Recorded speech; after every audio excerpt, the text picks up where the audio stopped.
What if I told you that one man, born 4,000 years ago, is claimed as the ancestor of millions alive today? He wasn't the chosen son in the Bible, but his legacy may have shaped nations across deserts and empires. His name was Ishmael, and his descendants are still the subject of one of the biggest genealogical mysteries in history. Ishmael's story begins with Abraham and Hagar, Sarah's Egyptian maidservant. Ishmael was Abraham's firstborn son, though not the heir of the covenant. That role went to Isaac, Sarah's son. But Ishmael wasn't forgotten. God promised him a future too. He would father 12 princes, and from them would rise a great nation. It was a prophecy that gave Ishmael a place not just in his father's household, but in world history. Those 12 sons named in Genesis became tribal leaders: Nebaioth, Kedar, Adbeel, Mibsam, Mishma, Duma, Massa, Hadad, Tema, Jetur, Naphish, and Kedemah. They spread across Arabia, stretching from Havilah to Shur, a massive swath of desert land from Mesopotamia to Egypt. And they weren't sedentary. These were tribes on the move, roaming with camels, trading across scorching sands, and carrying goods like frankincense, spices, and silk along the ancient trade routes. If you controlled those routes, you controlled wealth, and the Ishmaelites were right in the middle of it. That's why they keep popping up in the Bible.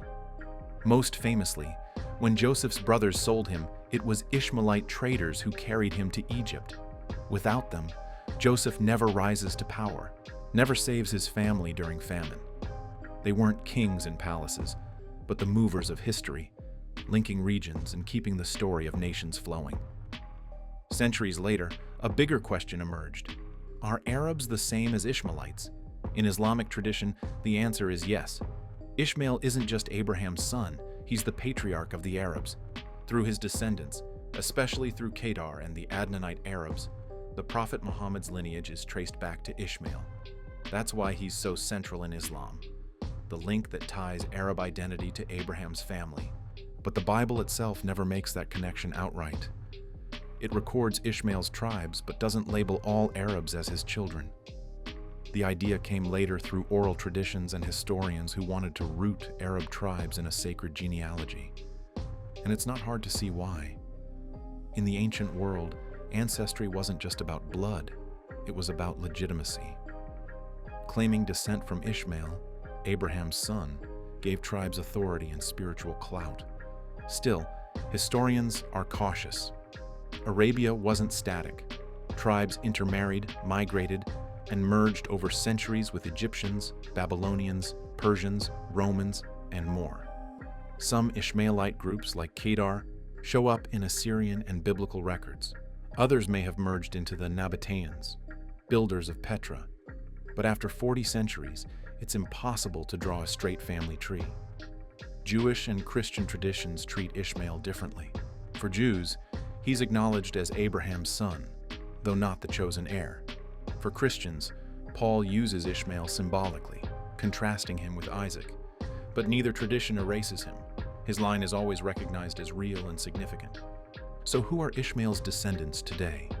In Islam, the answer is clear: Arabs, especially those who trace their lineage through Adnan. In Christian thought, it's less defined. Some Arab tribes may descend from Ishmael, but not all. Historians, on the other hand, shrug. The evidence is too murky to say with certainty. What's undeniable is that Ishmael's tribes existed, spread, and influenced the history of the Middle East. His bloodline, blended over millennia, likely still runs through millions of people today. And maybe that's the point. Ishmael's story is less about perfect genealogy and more about identity. For Muslims, he anchors Arab heritage in the Abrahamic family. For Jews and Christians, he's the other son, still family even if his path was different. For historians, he's a reminder that memory and tradition often matter as much as DNA. So when someone says Arabs are Ishmael's descendants, the answer depends on who you ask. Tradition says yes. History says maybe. Genetics says it's complicated. But 4,000 years later, Ishmael's shadow still stretches across nations, reminding us that stories can outlast certainty. If this deep dive got you thinking, tap like, hit subscribe, and drop a comment. Do you believe Ishmael's line truly carries into today's world, or is it more legend than fact? Either way, Ishmael proves that sometimes the other son leaves a legacy no one can erase.